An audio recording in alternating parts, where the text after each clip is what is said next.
این یک اقدام بسیار نیک است که امارت اسلامی پروسه را در دست گرفته و معتادین جمع‌آوری میکنه که البته در گذشته معتادین در تمام جاها بودند و مردم هم از دستشان اذیت بودند و بالای آنها هم توجه نمیشد و معتاد و همچنان معتادین این رشد میکرد در جامعه ما و شما و دیگران از این پند و عبرت میگرفتند و این که جمع‌آوری میشه دیگران همو سوجه و فکرشان از این معتاد بودن دور میشد و این یک اقدام بسیار نیک است و امارات اسلامی بسیار یک کار مهم و خوب انجام میداد که اینا را جمع‌آوری میکنند و تداوی میشن. این یک اقدام بسیار نیک است که در گذشته کار خیلی کم صورت گرفته و فعلا یک توجه بسیار خوب و عمیق شده.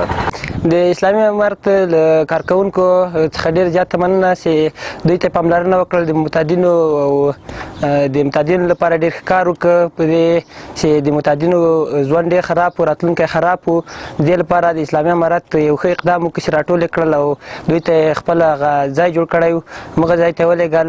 نو د اسلامي امارت څخه ډېر زیاته مننه چې دوی دغه اقدام کړی ده. دا ډېر ښه د پام وړ قدم ده. این بهترین کارکرد است که معتادین جمع‌آوری میشه برای تداوی به شفاخانه نقل میده. ما از این خوش هستیم، خوب کار است، یک نتیجه مثبت و مطلوب داره و انشالله خوب کار است.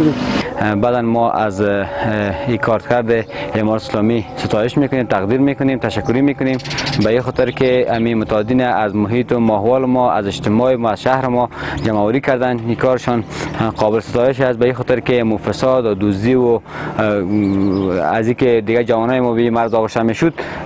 دل مردم جمع شد و خواست ما از مسئولین امارت اسلامی در این رابطه این است که اینمی کار و نیمی پروسه ادامه بدن تا از محیط و ماحول ما، از اجتماع ما یک فردم که معتاد به مواد مخدر باشه نبانه و جمع‌آوری شود و جامعه ما رو به اصلاح برود.